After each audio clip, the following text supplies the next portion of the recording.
Hi, everyone. Welcome to my presentation on Sophia Fahs. Today, we are going to be talking about who she was and how she contributed to religious education in the 20th century, which has had a lasting impact to this day. All right, so let's get started. So first, we're going to be talking about Sophia and her early life. All right. So Sophia, she was born in China on August 2nd, 1876. Her mother, Madonna Doolittle Fahs, inspired her long career in the field of religious education since she was a gifted missionary teacher.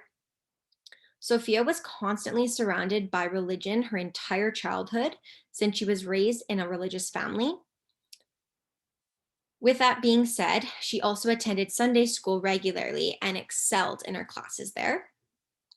So her family, they highly valued the importance of creation and its nature, church life, education, virtues of religious sensibility, and ethical strain.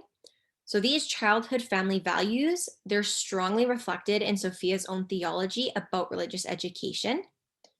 In June 1902, Sophia married Charles Harvey Fahs, and they had 5 children between the years of 1905 and 1914.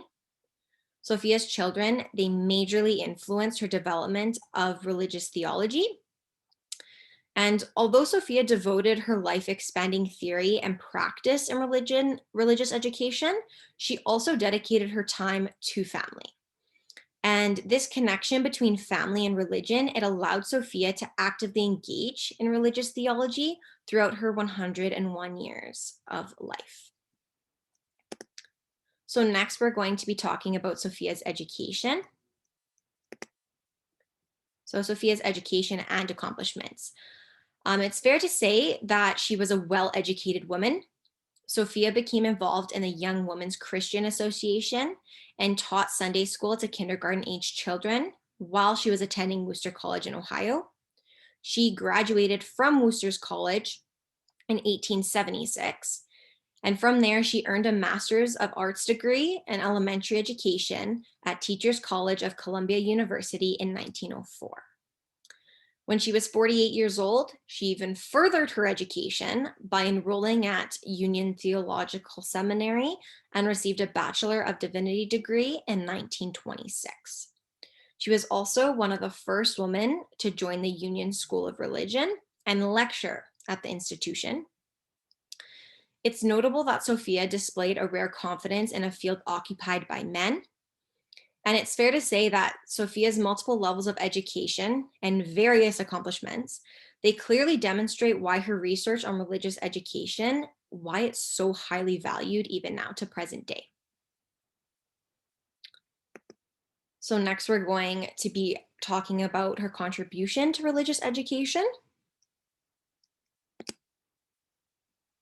All right. So Sophia, she played a fundamental role in religious education association as it gradually continues to unfold new meaning to new generations. So her work spanned the first 75 years of the REA, and it mirrored the association's history. Many believe that she had the ability to see what was missing from religious education during the 20th century. It is well known that her contributions to religious education, it lied in 3 areas. So these are shown here. It's theology, education, and child guidance theory, which is developmental.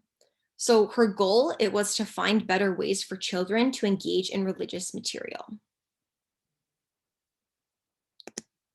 All right, so now we're going to be taking a look at theology portion. So theology became deeply embedded in Sophia's philosophy of religious education. This was because theology, it encouraged a way of interpreting existence to meet someone's own personal need for guiding philosophy.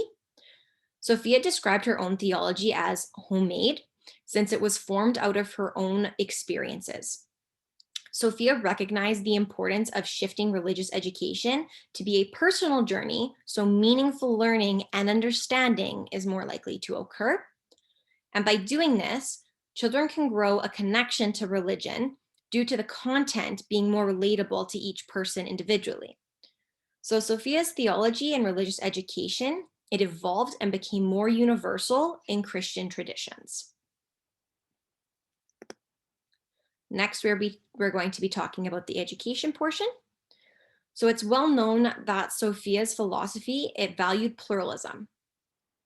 Her theology, it highly promoted children being educated on multiple religions in our world.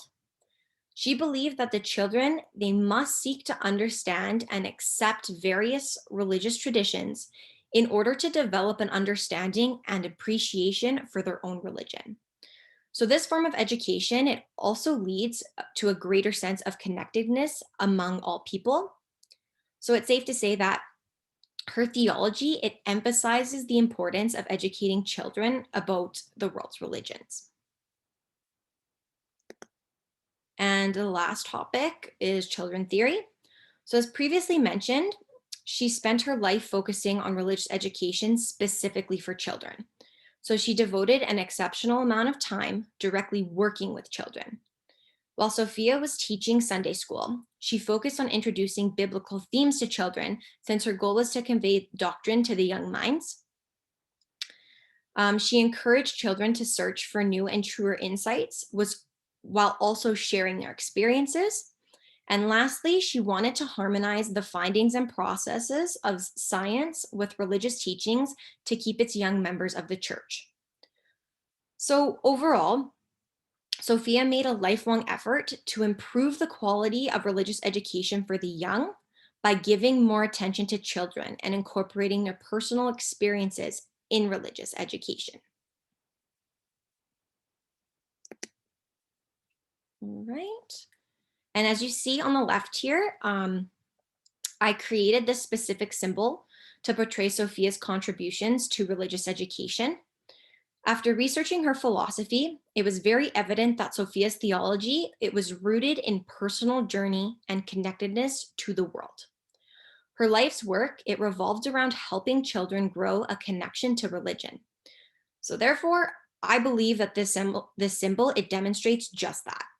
If we continue to learn about world religion, we are watering our roots and allowing ourselves to grow deeper understandings and connections between ourselves and religious communities. More so, each individual branch, it represents individual insights and experiences that one may have, which will differ from person to person. So it makes it more personal. These journeys, they're unique and they're strongly encouraged to be expressed in religious education as it enhances children's understanding of religious materials that are presented. It is clear that these branches, they stem from connectedness religious education offers to individuals. So overall, Sophia's ideas, they remain at the heart of religious education and they demonstrate a diverse approach to religiously educating new generations. All right, so thank you so much for watching my mini presentation on Sophia Fahs and her contributions to religious education. Please feel free to leave any questions or comments you have about her life's work in the comment section. And again, thank you so much, and I hope you guys have a great day. Thank you. Bye.